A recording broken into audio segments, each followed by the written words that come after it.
this isn't a DVD update, this is a what I've watched video. Ba-da-da. This is what I've watched in probably the last week. I have been in a little bit of a movie slump, but I have been watching quite a lot of TV shows, so what are you going to do? So these are the movies that I've watched. I want to talk to them about you. No, that was so wrong. I want to talk to them about you. No, I want to talk to you about them. Gosh. So yeah, I'm just going to kind of hop right into it. You know what this is. If you haven't seen the other 10, then where have you been? Watch these what I've watched videos, because, well, if you don't have to, whatever. Anyway, so the first one is The Door in the Floor with Jeff Bridges. Now, I was like, about this. I saw the trailer and I was like, what the heck? But, yeah, the reason I actually own this movie is because young, I think it's maybe one of her first movies, Elle Fanning is in this movie as a real little kid, and I love the Fanning girls. They're so good actresses. They always amaze me, so I have all their movies. Well, most of their movies. I want to collect them all anyway. So I got this one because she's in it, and then I finally got around to watching it. I've had this one for a while, and you know, I was surprised. I really like Jeff Bridges as well, of course, like he's amazing, and I always enjoy him. There's a couple of things I don't like him in, but you know, I do like him. It was a weird one. Basically, he's a writer, and him and his wife lost 2 sons, and it's kind of about them dealing with that and the fact that they are going for a breakup. That's kind of like the main thing. And then there is this young boy who is an aspiring writer who wants to come and spend the summer with him and like be a bit of an intern and things like that. So it's kind of, it's a very weird, it's just kind of a drama movie. It's about the fact that they've lost these 2 sons, and they have this one little girl who's Elle Fanning, and they've got her, but they're kind of not paying, the mother's a bit distant from her after losing the other 2 children, so it's kind of about that. And it is just a family, it's just a drama about this family who've gone through so much grief, and how they're both dealing with it, and all the stuff like that, and how it's affecting his work and like as a writer and all stuff like that. It's actually really interesting. I would highly recommend checking this out. I enjoyed it a lot more than I thought I would, so yeah, I recommend it. The Door in the Floor. The Door in the Floor is a reference to one of his books. At first I was like, what's The Door in the Floor? But yeah, so that's what that is. So yeah, enjoyed it. I'd probably give it a 3 out of 5. It wasn't amazing, but it was worth my watch. I'm glad I watched it. So yeah, Door in the Floor. The next one is a new one. Robot and Frank. Okay, so the problem with this movie is I did not know what I was going into.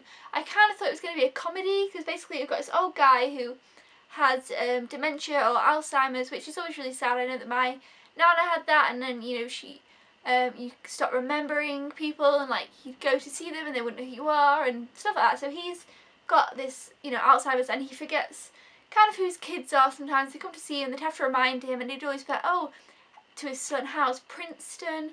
And his son would be a bit confused because he's now, like, you know, grown up and in a job, and he's not in Princeton anymore, and you know, things like that. And it is really sad. And then his son gives him this robot to like look after him, and he's all like, oh, I don't want this robot and stuff. And it kind of is, it's got comical moments, it is funny, but basically his job, he used to be a cat burglar, and he used to like rob, I don't know, loads of stuff, so that's his job. And he starts like getting to be friends with the robot and talking to him about that. And it is really interesting, and I really enjoyed it, but because I thought it was going to be more of a comedy, I was a bit surprised about how actually quite sad it was. So, but I really, really want to watch this one again. I need to watch it not going with a preconceived thing of it being funny, I don't know. But I really, really liked the end as well, so I highly recommend checking this out. It is very sweet. I enjoyed it. It was very cute, and you know, it was something different as well, so yeah, good. I liked that. I give that a 4 out of 5. It was different, and it was just something refreshing. So next we have a classic, Dead Poets Society. What can I say about this? We've got Robin Williams, who I love. He's hilarious and he's great. I love Robin Williams a lot. So I loved his role in this. Basically, he was a teacher, and he's teaching poetry, and he's doing it completely off the wall ways at an all boys school where it's really strict and stuff. And he's like, oh no, rip out the pages of the book, blah blah blah. And he's just having fun with them. He's really enjoying teaching them, and it is really great. I really liked that. And basically, the Dead Poets Society is this thing where they just go into the cave and talk about poets and their boys, and it's basically about these, it's like a coming of age type movie of these boys in this school, and the fact that they are put under so much pressure to become something that they might not want to be. Like the main boy has a problem because his dad wants him to be, I don't know, a doctor or a lawyer or something. He can also be an actor, and you know, he's not allowed to be that because it's not okay for them and stuff like that. So it's kind of all about that, and honestly it's quite a long film. It's 123 minutes, which is what, over 2 hours, and I felt it could have been a bit shorter, and I know it did have some really famous poem references. I'm not a big fan of poems, I don't know a lot about poems, but I know it did, so I don't know them all, but I'm sure it had more that I noticed than I noticed, sorry. And everybody loves this movie, and I thought it was okay. I wouldn't watch it again. I mean, where's it from? 1989? Am I wrong? I just guessed that. 1989. I'm gonna go with 1989 because I feel it's 1989, but I haven't looked, I'm not sure. And I don't know, everyone says it's one of the best movies, and I just don't see it. I think there's a lot better movies, and it's okay. I think you have to be the right kind of person to watch it. I don't think everybody would enjoy this, so I'm not sure. I couldn't really rate this movie. I honestly can't rate it because I don't know what to rate it. I'm so stuck on it, and I just don't know. So let me know what you think of this, because I don't know. I'm unsure. Now we have a movie which I love, which I watch. I've got an itchy eyebrow. I'm sorry. I always get an itchy eyebrow in a video. It must mean something. Must be good luck. Let's hope. Okay, so this is The Holiday. Oh my god. So, love this movie. Who hasn't seen The Holiday? Who doesn't love The Holiday? If you don't love The Holiday, watch The Holiday. It is amazing. We've got Cameron Diaz, Kate Winslet, Jude Law and Jack Black. Basically, Cameron Diaz is kind of this, she's a movie trailer editor, and she's all like, work, and she has this big house in LA. She just split up with her boyfriend. Kate Winslet is like kind of all depressed because she's in love with someone who doesn't love her back. She has this little cottage in England, and whoa, did you hear that rain? They decide to swap houses, and it is hilarious, and it's sweet, and it's cute, and it's romantic, and it's Christmassy, and it's holiday, and I love this movie. I give this movie a 5 out of 5. I always love this movie. It's not the best movie ever, but I just love it, so watch it. Please. Okay, the next one, I didn't think I'd enjoy as much as I did, and it is The Sitter. It starts out as kind of like a bad sex comedy, like American Pie type thing. Not that American Pie is bad, but like it starts out as a bad version of one of them. And I didn't think it was funny, and I was just like, oh, this isn't going to be very funny. I don't really like things like that. I don't find rude humour funny. I don't hate it. Like, I'll watch things like that, and they've got to be really funny so that I find them funny. Like, average rude humour, I don't find funny. I'm just like, oh, it's not funny. So I was like, this isn't going to be funny. But then Jonah Hill played this boy called Noah. He's going nowhere in life. He's got no job. I'm one to talk here.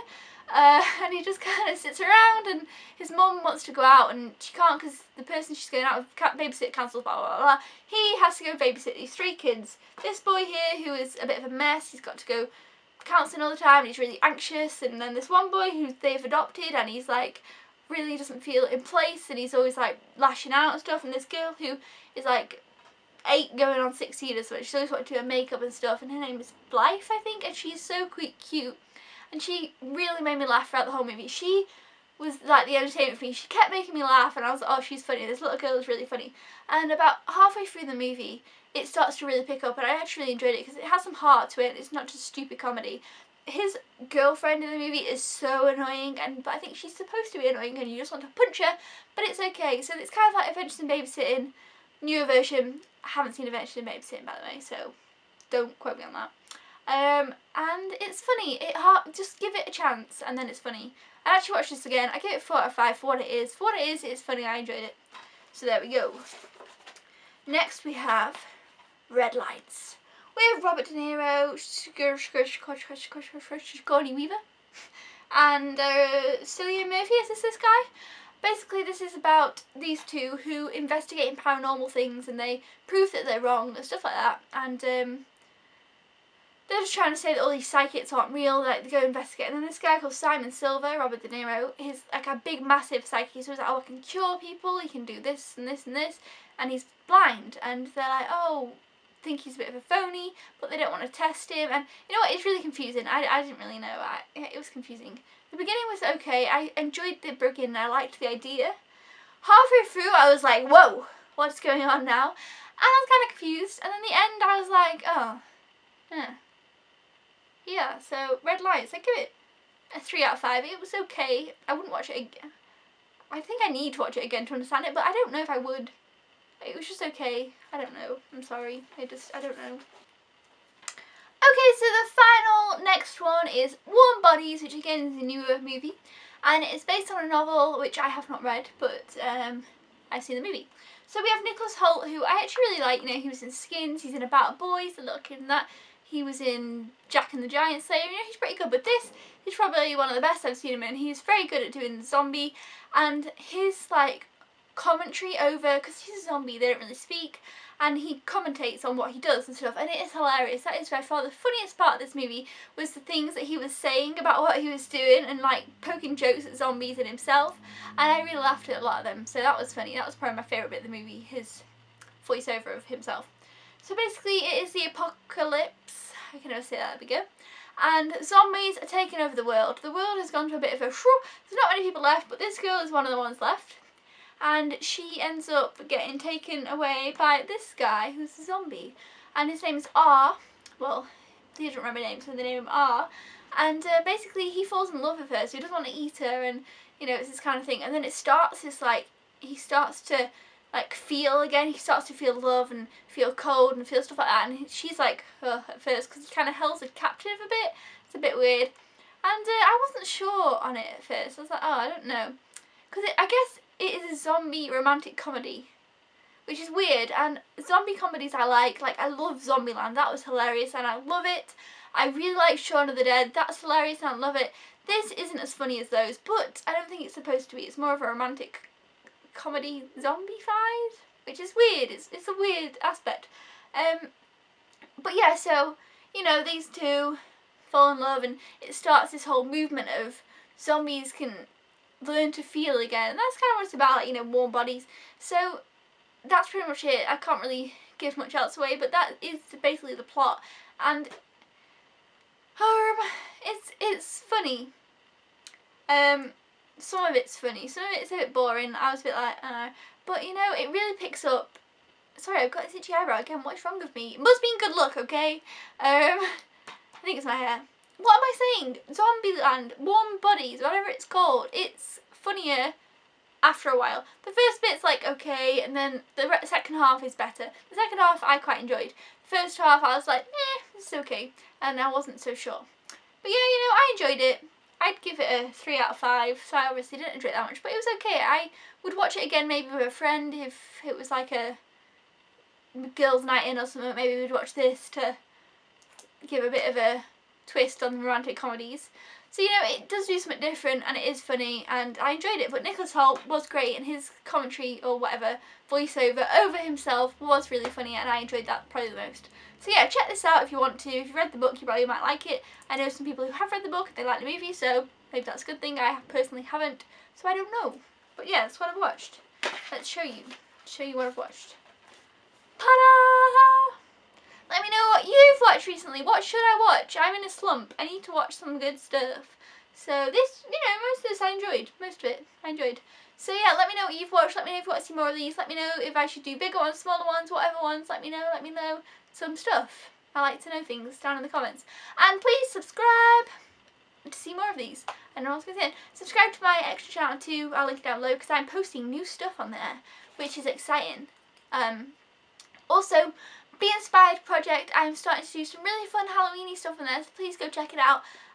Not many people know, well, maybe you know about it, maybe you just don't look at it. Not many people see that channel, and I do try and do some fun stuff there, so it'd really mean a lot if you check it out. Thank you for your time and watching. I'll see you again, of course. Goodbye, people. Oh. I'm sorry, what's going on? Let's just go, let's just end it. This is not going well. Bye!